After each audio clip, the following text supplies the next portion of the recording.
Shalom, shalom, j'espère que vous allez bien. Ici votre serviteur, le pasteur Jacques Duty. Je suis vraiment ravi d'être là encore ce soir à ce temps de métamorphose. Comme annoncé la semaine, nous avons un thème encore important à pouvoir partager et je pense que par la grâce de Dieu, chacun de nous sera béni à travers ce temps. Donc tu vas dire avec moi, métamorphose, c'est maintenant. Métamorphose, c'est maintenant parce que c'est l'heure pour Dieu de faire quelque chose avec toi. C'est l'heure pour Dieu de passer à un autre niveau. C'est l'heure pour Dieu pour que la connaissance, la vérité de la parole te soit communiquée et t'aider dans ta marche avec Dieu. Parce que il y a un constat, par manque de compréhension de certains mouvements, certaines actions de Dieu, beaucoup d'entre nous sont beaucoup plaignants, beaucoup d'entre nous, et il y a tellement de choses par manque de compréhension que nous faisons, et je pense que nous ne devons pas être des ignorants, dans le sens où quand tu es ignorant, tu n'as pas de frein. Et la Bible dit que par manque de révélation, mon peuple est sans frein.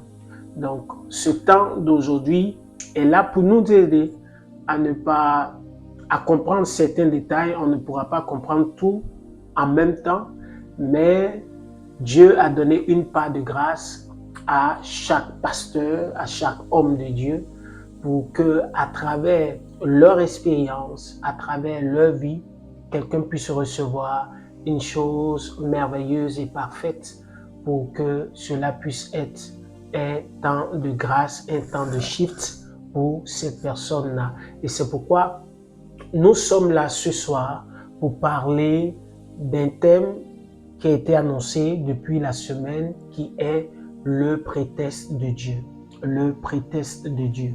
Donc, le prétexte de Dieu, avant que nous ne puissions lire les Écritures, j'aimerais donner brièvement une définition du prétexte.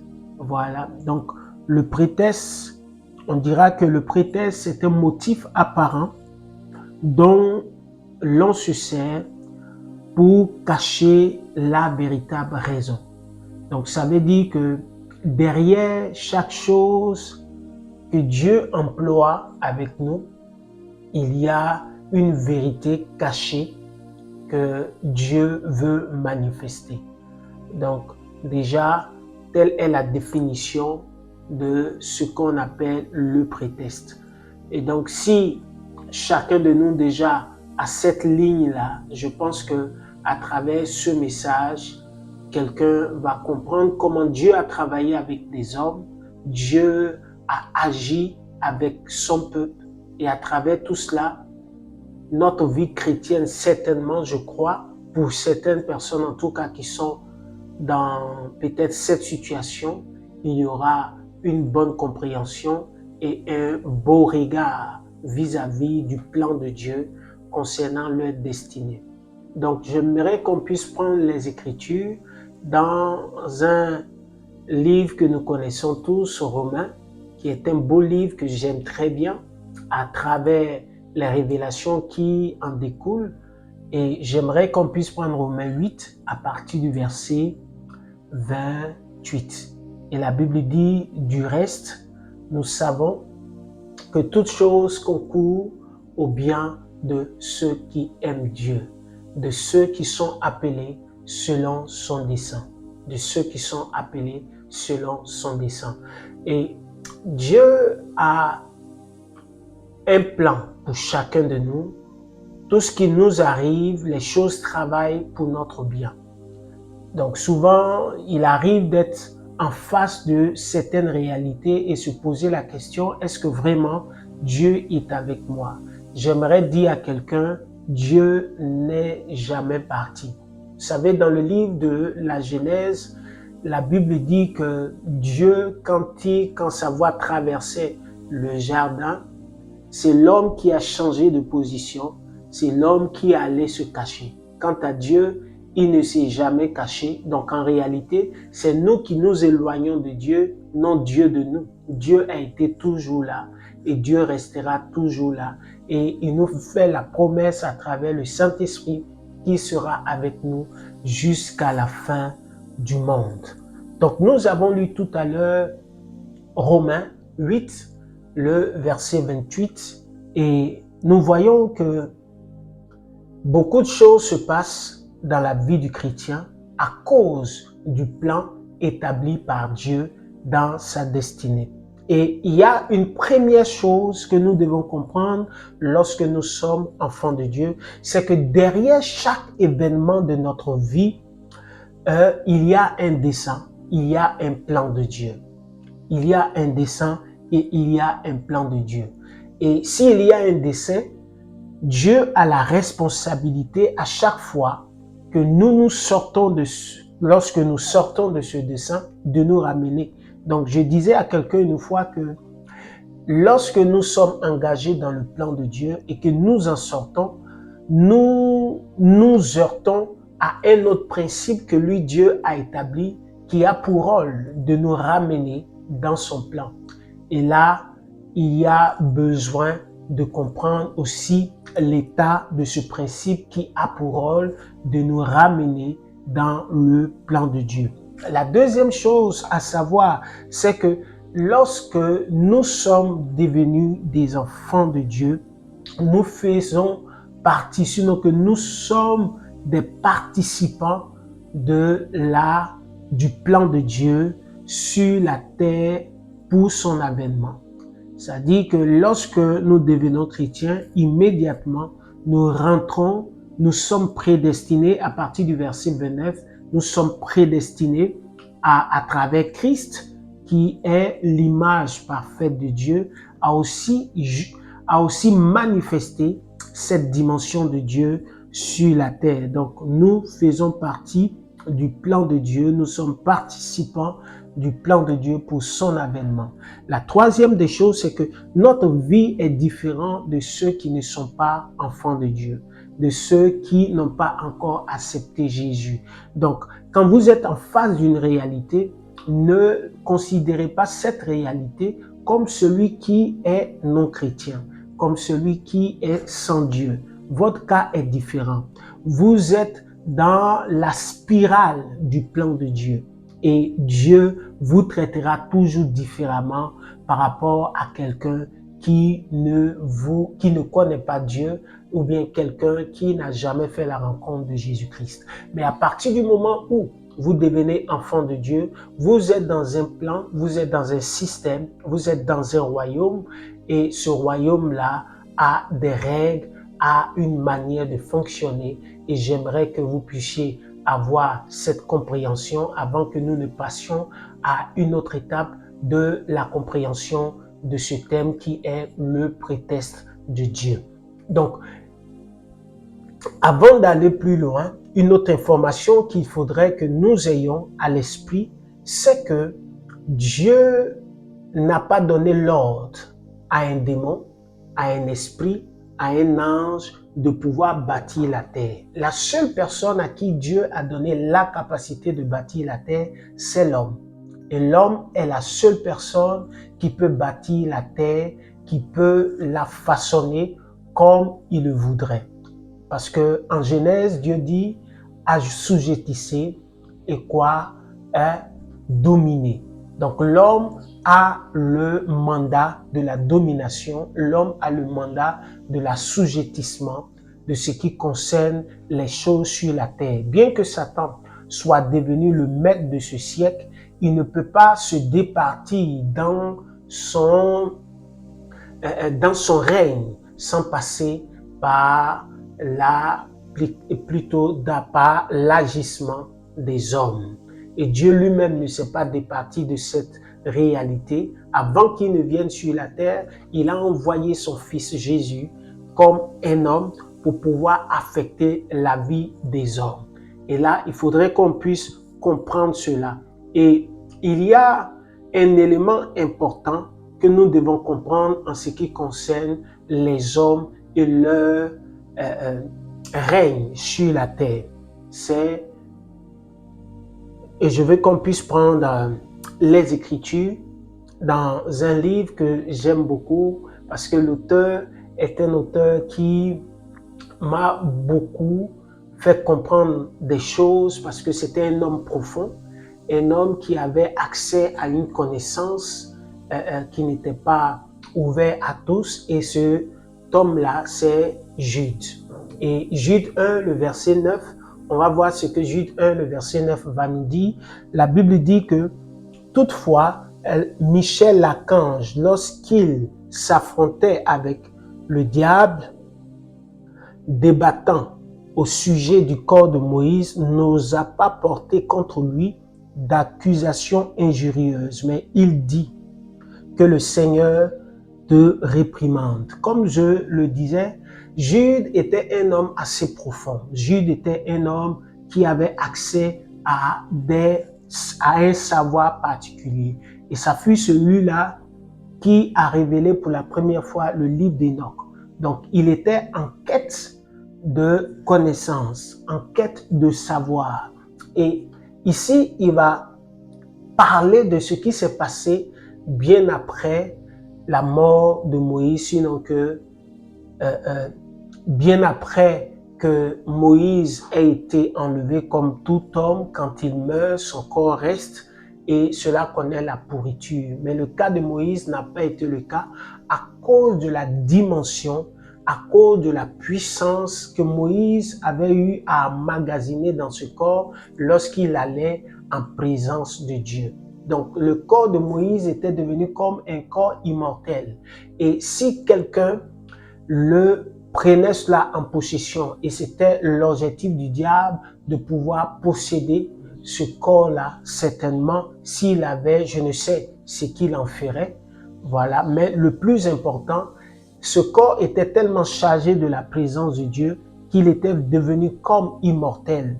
Et le diable voulait s'en servir, et c'est pourquoi Dieu a envoyé l'archange Michel pour ne pas que le diable puisse se servir de ce corps-là, parce qu'il avait été frappé par les rayons de la puissance de Dieu. Donc le diable cherche à posséder les corps. Le diable cherche à avoir accès au corps. Et Dieu aussi cherche à avoir accès au corps. Nous nous rappelons, quand nous lisons les Écritures dans le livre de Genèse 6, lorsque le péché de l'humanité et que les hommes, les fils de Dieu et les filles des hommes ont connu ont connu un croisement. La Bible dit que cela est monté jusqu'à l'oreille de Dieu, et Dieu dit, mon esprit ne demeurera pas toujours en l'homme. Et la Bible dit que Dieu l'a ôté. Donc Dieu était avant toute chose dans le corps de l'homme, à travers son esprit, il habitait. Et nous voyons que les Écritures disent dans le Nouveau Testament que notre corps est le temple du Saint-Esprit. En réalité, ce corps que nous possédons, ce corps que nous avons, est un corps qui n'est pas censé habiter un seul esprit, c'est-à-dire nous, mais est censé habiter par deux esprits. Et le premier esprit qui est en droit à ce corps, c'est l'esprit de l'homme. Et le deuxième esprit qui est en droit à ce corps, c'est le Saint-Esprit. Et le diable, lorsque nous vidons du Saint-Esprit, se donne la peine de pouvoir aussi contrôler ce corps-là par sa présence, la présence des démons. Et c'est là qu'est née à travers cela la bataille des corps. Et depuis des millénaires, depuis des milliers d'années, le diable essaie de posséder le corps de l'homme pour pouvoir établir son règne sur la terre. Mais je déclare dans le nom de Jésus que ton corps ne sera pas un moyen pour le diable pour établir son règne quelque part, dans le nom de Jésus de Nazareth. Donc revenons au thème, juste une lucarne pour que vous compreniez un peu les profondeurs de certaines actions, les profondeurs de certains événements que nous vivons. Mais ici, nous parlons du prétexte de Dieu. Donc, On a vu que le diable cherche à posséder les corps et Dieu aussi cherche à pouvoir communier avec nous à travers son esprit. Et revenons sur l'histoire du peuple d'Israël. Voici un peuple que Dieu s'est choisi, un peuple que Dieu a mis à part, un peuple que Dieu a localisé à travers son serviteur Abraham, qui est sorti de sa patrie, de la maison de son père et qui est allé dans un pays qu'il ne connaissait pas, un pays étranger qui est Canaan. Et Dieu lui fait la promesse de lui donner cette terre-là à travers sa descendance. Et la Bible dit que tel a été ce que Dieu a fait. Et la Bible dit que ce peuple-là, Dieu leur dit à son serviteur Abraham, 400 ans, tes descendants iront dans un pays étranger qui est l'Égypte et ils seront asservis.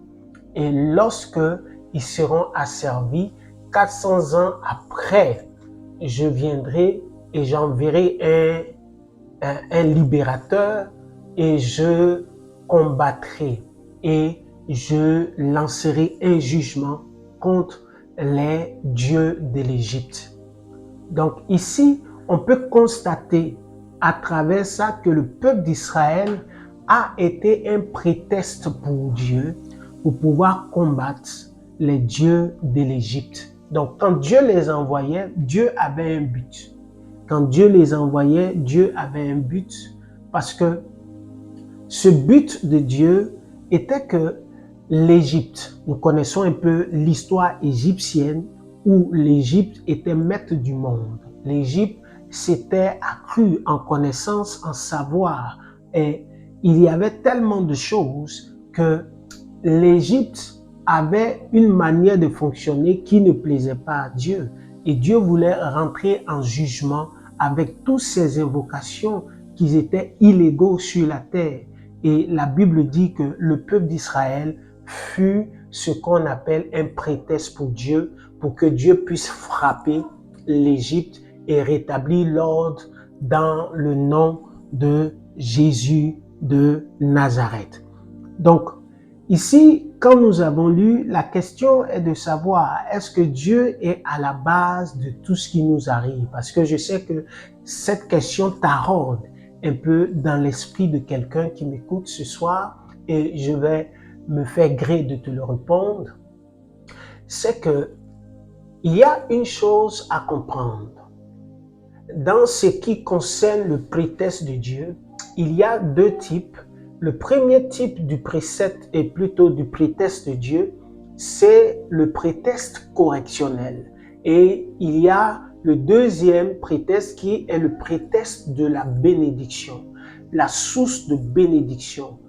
Et le prétexte correctionnel est cette partie-là qui va nous mettre en face d'une réalité. Donc la question est de savoir, est-ce que Dieu est auteur de tout ce qui nous arrive? Je dirais non, de façon active. Je dirais non et je dirais oui, de façon permissive. Je dirais non, de façon active, et je dirais oui, de façon permissive. C'est quoi de façon active? De façon active, c'est que Dieu ne sera pas celui-là qui va s'engager directement dans toutes les actions qui nous arrivent. Dans toutes les actions qui nous arrivent. Cette partie-là va dépendre de la position et de l'état dans lequel nous serons en face de la situation ou bien de la réalité que nous vivons maintenant. Et je vais t'expliquer pour ôter cette confusion-là, peut-être dans ton esprit, pour ceux qui le comprennent déjà, que Dieu vous bénisse.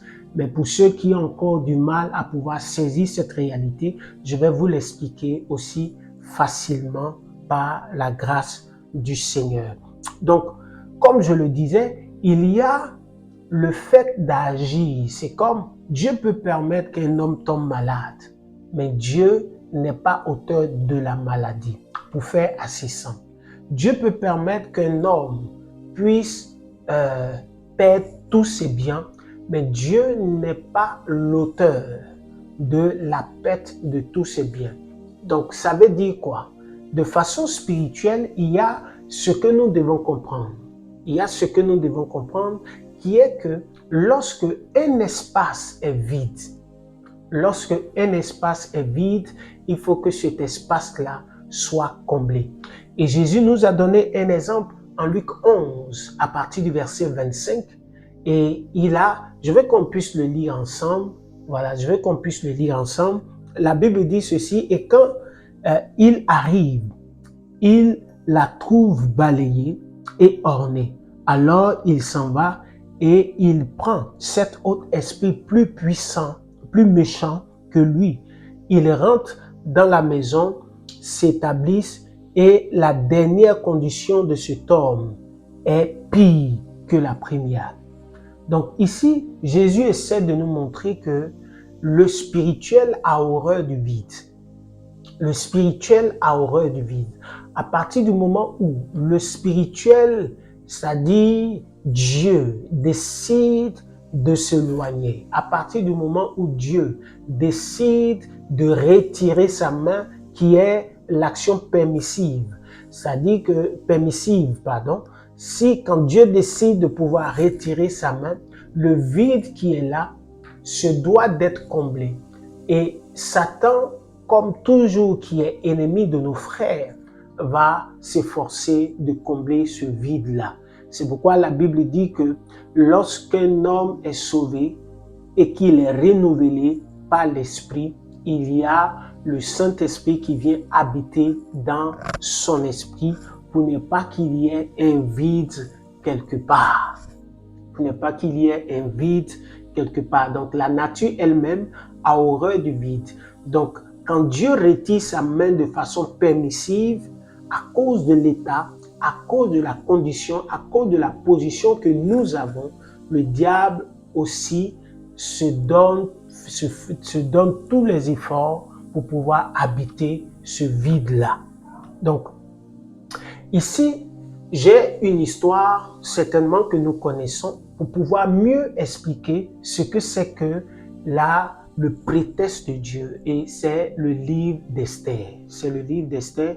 C'est un livre qui a un aspect, je dirais, général christique, mais je veux un peu essayer de donner une autre analyse par rapport à ce livre-là, et je pense que cela va nous aider, nous tous, à la compréhension de ce que Dieu voudrait que nous puissions comprendre à travers ce thème. La première des choses à savoir, c'est que le livre d'Esther était dans un contexte de déportation. Le peuple avait agi autrement, avait agi pas comme Dieu le voudrait, et il a envoyé son prophète pour pouvoir avertir le peuple, c'est-à-dire le prophète Jérémie, pour pouvoir ramener le peuple à Dieu. Mais ce peuple-là refusa de pouvoir prendre ce que Jérémie disait au sérieux, et ils se sont créés des prophètes, ils se sont créés des prophéties sur quoi ils tenaient, et ils vivaient comme ils le pouvaient. Et la Bible dit en Esther 2, le verset 1, que Jéconia, ça dit que tout, on va le lire ensemble, qui dit, il avait été amené de Jérusalem parmi les captifs déportés avec Jéconia, roi de Juda, par Nebuchadnezzar, roi de Babylone. Ça veut dire quoi? Que Babylone a pris le roi de Juda, Babylone a pris des captifs en Israël et il les a conduits dans un endroit. Et le prophète Jérémie l'avait prophétisé en disant en Jérémie 25, le verset 11, il dit « Tout ce pays deviendra une ruine, un désert, et les nations seront asservies au roi de Babylone pendant 70 ans. Mais lorsque ces 70 ans seront accomplis, je châtierai le roi de Babylone. » C'est des choses qu'on doit comprendre. Lorsque ces 70 ans seront accomplis, je châtierai le roi de Babylone. Cette nation, dit l'Éternel, à cause de leurs iniquités, je punirai le pays des Chaldéens et je ferai des ruines éternelles. Je ferai des ruines éternelles. Et voici que Dieu donne de par Jérémie une révélation, une prophétie de 70 ans. Lorsque ils quitteraient leur pays et iraient en captivité, 70 ans après, ils seraient libérés. Et la Bible dit dans le livre de Daniel que Daniel, qui était un érudit, se permet de pouvoir chercher ce qui était lié au Dieu qu'il servait, et la Bible dit il trouva le rouleau qui stipulait de par Jérémie la prophétie des 70 ans. Et il constate qu'ils étaient à l'heure des 70 ans, ils étaient à la période des 70 ans, il fallait qu'ils fassent quelque chose. Il fallait qu'ils puissent demander à Dieu, mais Seigneur, qu'est-ce qu'il en est par rapport à la situation qui prévaut maintenant? Et la Bible dit que par l'intervention, par la prière de Daniel de 21 jours, Dieu va arracher cette autorité-là de la main des dieux de Perse et des dieux des Mèdes. Et la Bible dit qu'il va recevoir la réponse le 21e jour qui avait été accompli le premier jour. Donc, maintenant, ils sont libres. Et Dieu va susciter un roi. Et ce roi-là vient dans le but de pouvoir libérer. La Bible dit que Dieu va réveiller l'esprit de son serviteur Cyrus et qui va donner au peuple de pouvoir retourner dans la nation là où ils étaient. Mais une chose va se passer, le pays qu'ils avaient laissé, le pays que les Hébreux avaient laissé, était en ruine, était, disons en un mot, inhabitable. Mais c'était la période de Dieu pour que ces hommes-là puissent retourner dans ce pays-là pour le rebâtir. Et la Bible dit qu'il eut, après l'ordre de Cyrus de libérer le peuple, il eut ceux qui ont décidé de partir, le premier retour du peuple, qui ont décidé de partir. Et il y eut ceux qui ont décidé aussi de rester à cause du confort, à cause du bien-être, à cause des possessions qu'ils avaient acquises dans le pays. Et ici, c'était comme si ce peuple-là était en désobéissance avec l'ordre de Dieu. Ils étaient en désobéissance avec l'ordre de Dieu. J'ai dit qu'on va lire ou bien regarder le livre d'Esther avec un autre regard. Pas toujours celui que nous connaissons, mais plutôt avec un autre regard, avec une autre analyse. Donc, vis-à-vis de la prophétie qui avait été annoncée pour leur retour, le peuple Esther, Mardochée et le peuple qui était là étaient en désobéissance vis-à-vis de la prophétie du retour du peuple sur le pays, sur la terre qui leur avait été donnée en promesse par leur père. Et la Bible dit que ces derniers-là vont rester à cause du confort, ces derniers vont rester à cause du bien-être, ces derniers vont rester à cause de ce qu'ils se sentaient mieux dans ce pays. Ils s'étaient mariés, chacun avait pris des femmes et toutes ces choses, tout allait bien. Et ils refusent d'obéir à l'ordre de Dieu. Et c'est en cela que Dieu va réveiller l'esprit d'Aman en tant que persécuteur de ce peuple. Mais avant de parler d'Aman, on va voir l'ordre de la désobéissance concernant le peuple d'Israël au temps d'Esther. Esther était l'image du peuple. Était l'image du peuple. La première des choses que nous pouvons voir dans l'ordre de désobéissance par rapport au retour et par rapport à la promesse qui était liée à la prophétie, c'est que, ils étaient désobéissants. Ils ont désobéi à la loi de Dieu en ce qui concerne le retour. 2, vous savez, si Esther est l'image du peuple, vous allez aussi constater que le nom d'Esther, qui était Hadassa, a été changé en un nom perse qui est devenu Esther. Donc ici, on constate que le peuple avait vendu son identité à cause comment je dirais, à cause de tous ces biens, à cause du bien-être qui se trouvait dans le pays. Donc, ils ont vendu leur identité parce qu'ils voulaient ils se sentaient mieux dans ce pays. Ils ont oublié ce qu'ils étaient. Hadassa qui veut dire gerbe. Je n'ai pas défini ça ici parce que ça va rendre mon message long. Mais déjà, la gerbe était une chose utilisée dans l'adoration de Dieu en ce qui concerne le tabernacle et en ce qui concerne les choses à pouvoir présenter devant Dieu lorsqu'il s'agissait de pouvoir célébrer le Seigneur. Donc, Esther, qui est la célébration de Dieu, qui était consacrée à la nature de Dieu, va donc se faire changer de nom à cause d'un profit quelconque. Se fait changer de nom et va se faire appeler Esther. Donc, Hadassa, Geb, deviendra Esther, qui est un nom perse, qui veut dire étoile. Et la Bible va dire dans la troisième ordre de désobéissance que le peuple, sinon Esther, va poser une autre action qui est d'aller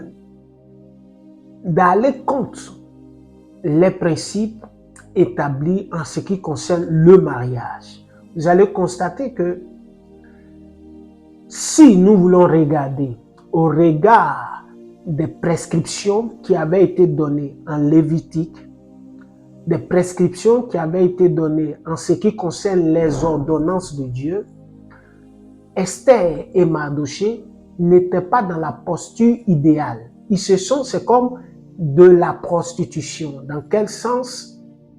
Parce que la Bible dit que le roi connut Esther. On ne va pas aller dans certains aspects parce qu'il y a des enfants qui peuvent aussi écouter ce message.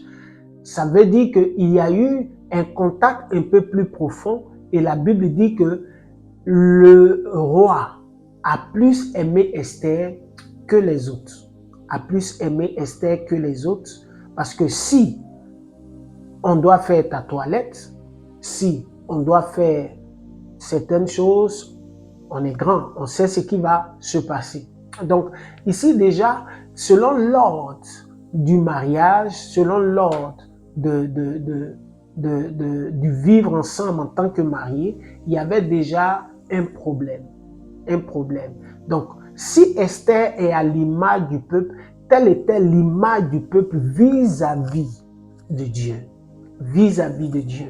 Et la Bible dit que Dieu va susciter contre eux un homme appelé Aman. Un homme appelé Aman. Et qui était Aman? Qui était Aman? On a vu tout à l'heure quand nous étions en train de lire que les Écritures nous ont dit par ce peuple-là qui serait déporté dans ce pays, que Dieu va juger la nation qui a déporté son peuple. Dieu va juger la nation qui a déporté son peuple. Donc, plutôt Aman. Aman, quand nous lisons les Écritures, et j'aimerais que nous puissions le lire ensemble, ici, en ce qui concerne Aman, les Écritures vont donner l'identité d'Aman. L'identité d'Aman. J'aimerais qu'on puisse lire l'ensemble, Esther 3, le verset 1. Et la Bible dit, après ces choses, le roi Assuérus fit monter au pouvoir Aman, fils d'Ammédatha, l'Agagite. Il l'éleva en dignité et plaça son siège au-dessus de ceux de tous les chefs qui étaient auprès de lui. Pourquoi la Bible a donné l'identité, la provenance d'Aman. La provenance d'Aman. Ici, il y a une chose à comprendre lorsque Dieu se permet à travers ce livre de donner l'identité complète de la personne d'Aman. C'est pour que nous puissions connaître qui est Aman dans des moindres détails. Qui est Aman dans les moindres détails. La Bible dit que Aman était un Agagite. Et qui était Agagite? Agagite était celui-là qui venait de la lignée d'Agad. D'Agad, qui lui était un roi amalécite. Qui était un roi amalécite. Et voici ce que Dieu va dire en ce qui concerne le roi amalécite. La Bible dit, il prit vivant Agad, roi d'Amalek, et il voua par interdit tout le peuple en le passant au fil de l'épée. 1 Samuel 15, le verset 8. Donc ici, il y avait une malédiction qui était sur la tête d'Aman. C'est pourquoi Dieu l'a suscité pour pouvoir se lever contre le peuple de Dieu. En ce temps-là, qui lui était en ordre de désobéissance. Une chose à savoir en ce qui concerne les ennemis qui nous attaquent, c'est de savoir que toutes ces personnes qui nous attaquent sont déjà sous jugement. C'est pourquoi le thème de ce message, c'est le prétexte de Dieu. Donc tout ce que Dieu va envoyer contre vous, sorciers, marabouts, quoi que ce soit, une chose que vous devez mettre dans votre tête. Si Dieu permet que ce soit eux qui puissent venir contre vous, c'est que déjà eux-mêmes, ils sont sur jugement. Eux-mêmes sont sur jugement. Eux-mêmes sont sur jugement. On a lu tout à l'heure, Dieu va donc, après avoir été déporté dans un pays étranger, Dieu jugera la nation qui les a déportés après leur repentance. Après leur repentance. Donc tous ceux qui viendront contre vous, peut-être vous étiez dans une posture où vous étiez en bas. C'est pourquoi il peut arriver, comme la Bible dit, que le juge tombe 7 fois et Dieu le relèvera. Le juge tombe 7 fois et Dieu le relèvera, comme le dit Proverbe 24, le verset 16. 7 fois, le juge tombera. Il peut tomber, mais Dieu le relèvera.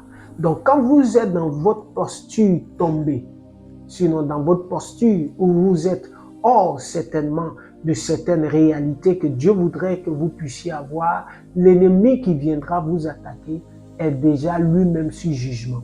C'est pourquoi Dieu n'est pas un Dieu injuste. Dieu est un Dieu juste.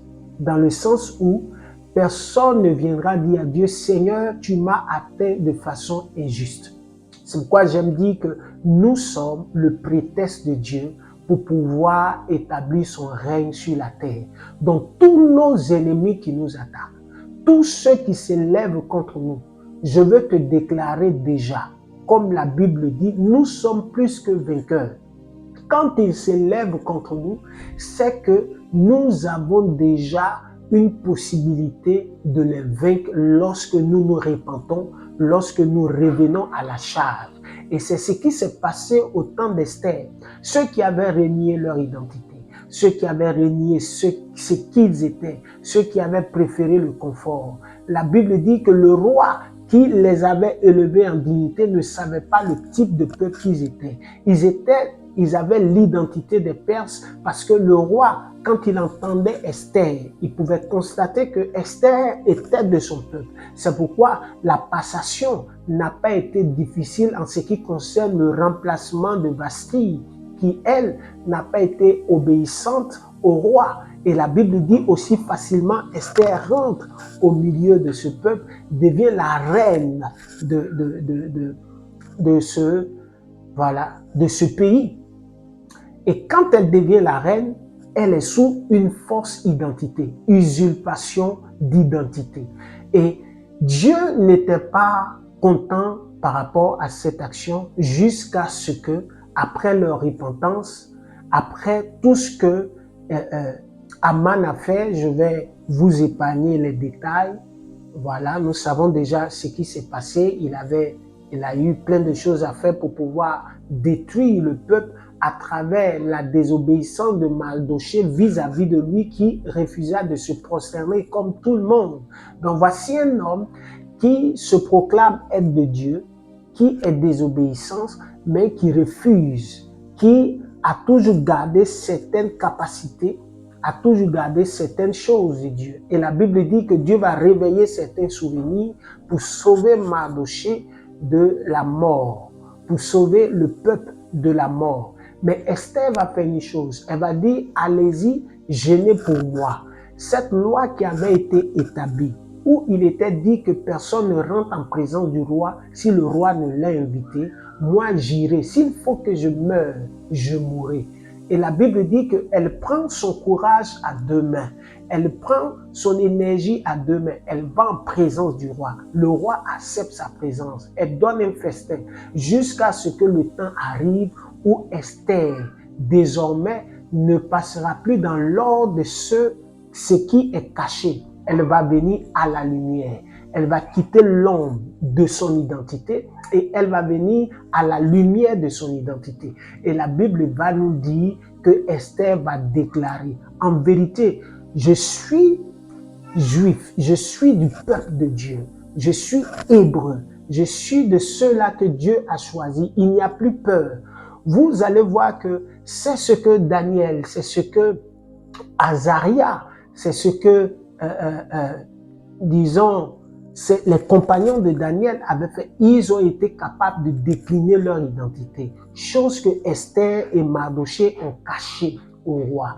Mais la Bible dit que lorsqu'ils ont décliné leur identité, lorsqu'ils se sont repentis, lorsqu'ils ont de façon publique déclaré ce qu'ils étaient, la Bible dit que les choses vont changer.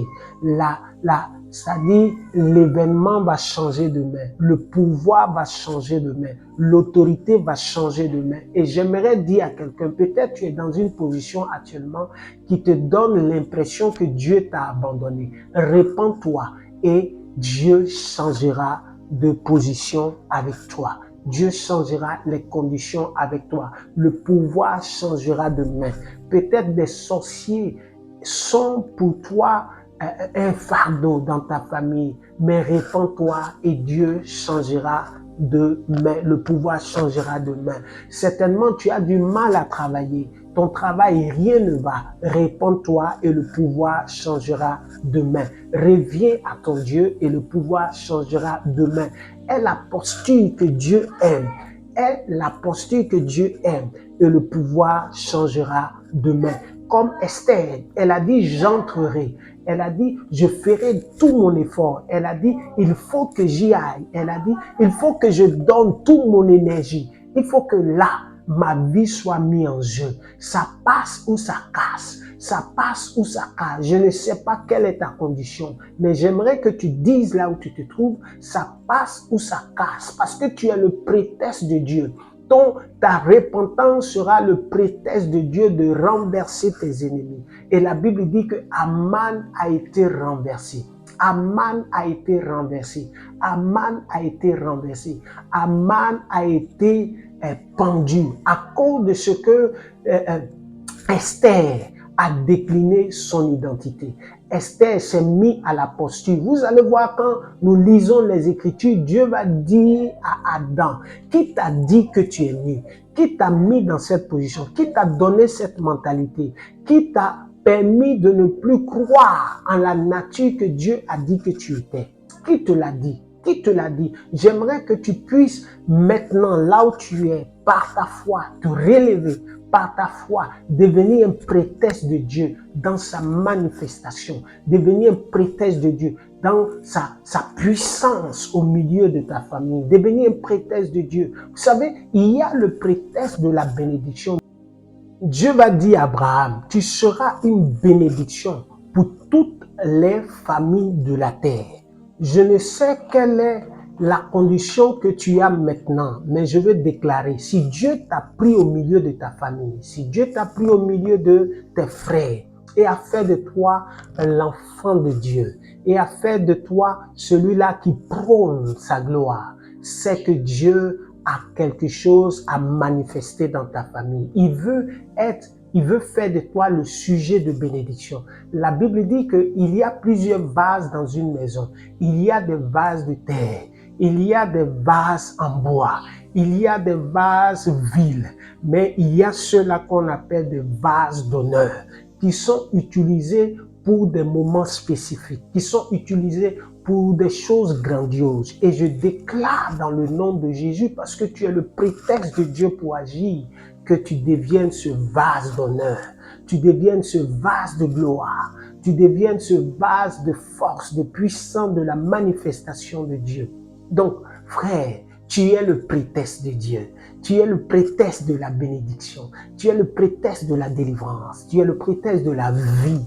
Tu es le prétexte de la force de Dieu. Tu es le prétexte de l'élévation, de la percée. Tu es le prétexte que Dieu voudrait que tu sois. Que le Seigneur te bénisse. Je veux croire que Métamorphose est pour toi un temps de transformation. Une chose encore, je le répète, si Dieu élève contre toi un ennemi, c'est que cet ennemi est déjà sur jugement. Répands-toi et le pouvoir changera demain. Que le Seigneur te bénisse au nom de Jésus. Amen.